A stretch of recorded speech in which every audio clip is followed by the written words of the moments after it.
निबोधत।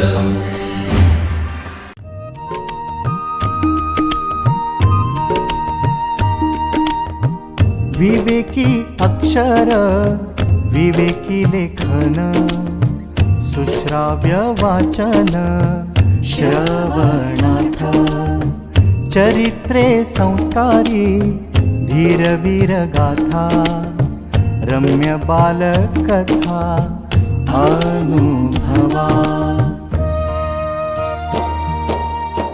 अमृताचे शब्द थोर आणि सान सगळ्यांचे कान आनंदावे चालता बोलता ऐकावे पहावे ज्ञानी होत जावे सहजची।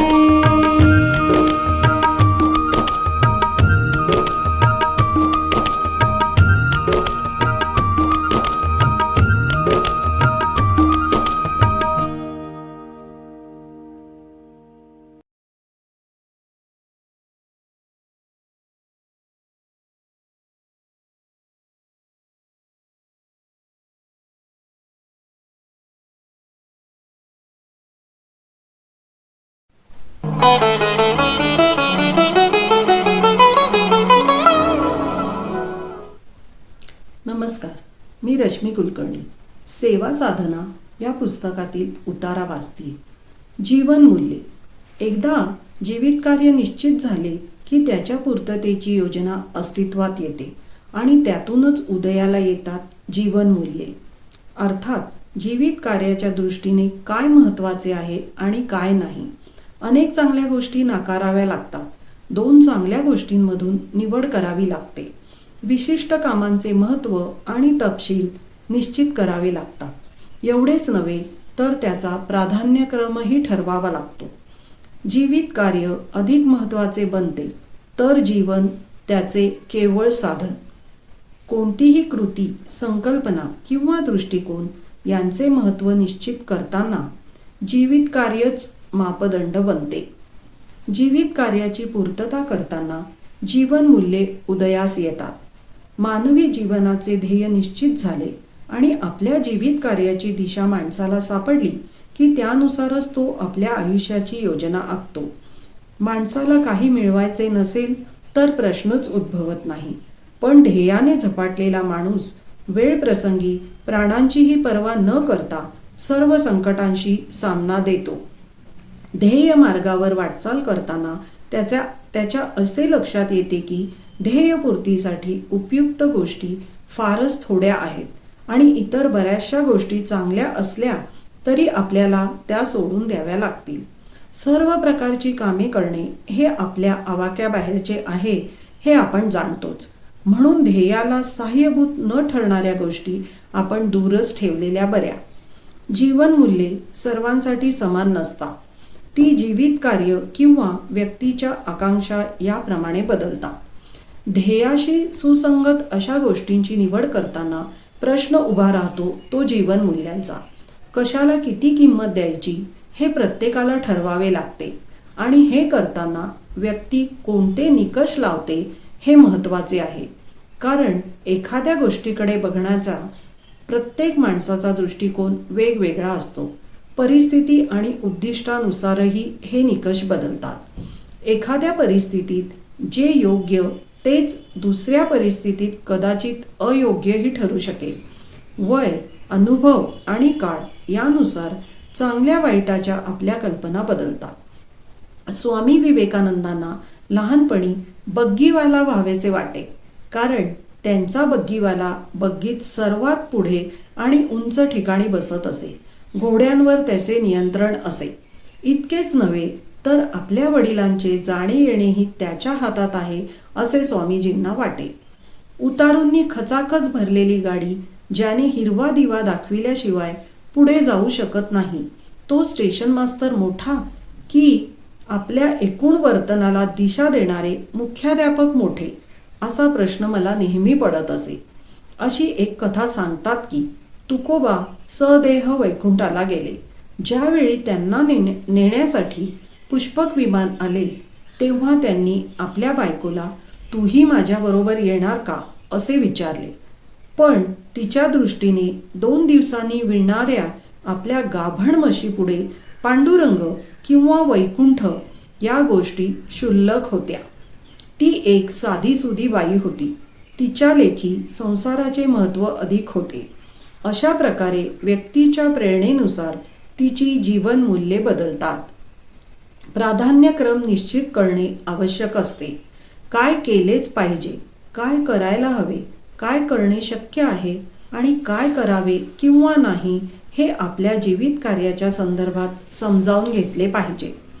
आपल्या जीवित कार्याची नुसती रूपरेषा बनवून भागणार नाही, तर कशाला प्राधान्य द्यायचे हे देखील ठरवावे लागेल. सगळ्याचना प्राधान्य देऊन इतर गोष्टींना दुय्यम महत्त्व द्यावे लागेल. साधे घर चालवतानाही सामान्य माणूस आपल्या गरजांची क्रमवारी लावतो. सर्वप्रथम धनधान्य, मग कपडे लत्ते आणि मग पैसे उरले तर इतर चैनीच्या वस्तू. पण या उलट एखाद्या दारुड्याचे पहा. घरातील माणसे उपाशी तापाशी असली तरी हातात पैसे पडताच त्याचे पाय वळतात दारूच्या गुत्त्याकडे.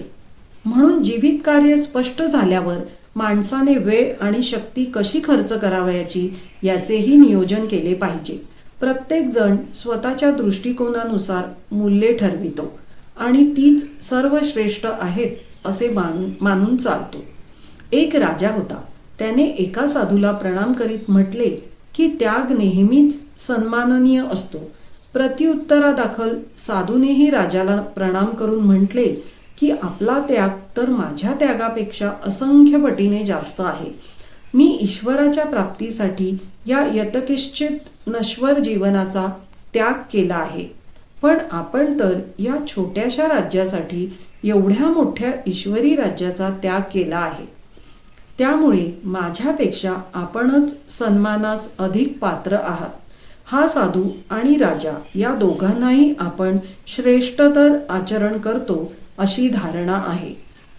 काही लोक भल्या पहाटे ब्राह्ममुहूर्तावर उठतात, पण काहींच्या मते इतक्या लवकर उठून निसर्गाच्या सौंदर्याचा आस्वाद घेणाऱ्यांना साखर झोपेची गोडी कळत नसते आणि त्या पामरांची कीव करीत असे लोक उन्हे अंगावर येईपर्यंत लोळत राहतात.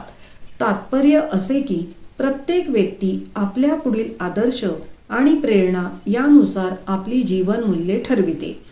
हरिजनांचा उद्धार ही गोष्ट गांधीजींच्या दृष्टीने इतकी महत्त्वाची होती की त्यांनी तिच्या पुढे प्राणांचीही पर्वा केली नाही.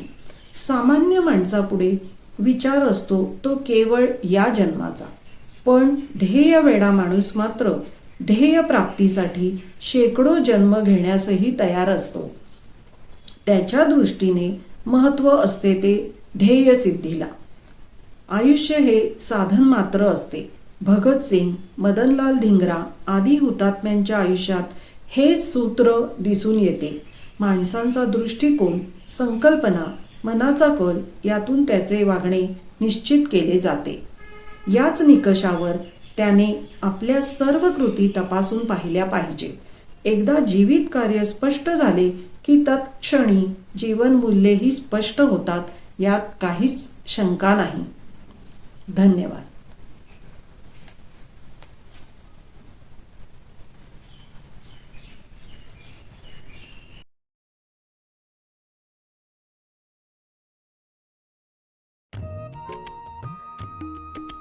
विवेकानंद केंद्र मराठी प्रकाशन विभाग म्हणजेच MPRV गेली 35 वर्षे संस्कारक्षम आणि राष्ट्रजागरणपर पुस्तकांच्या प्रकाशन व्यवसायात 135 हून अधिक पुस्तके, 10 लाखांहून अधिक प्रतींची एकूण विक्री, कार्यकर्त्यांना उपयोगी पडेल अशा माहितीची विवेकशलाका आणि केंद्राच्या देशभरातील कार्याचा परिचय करून देणारी कार्यदर्शिका.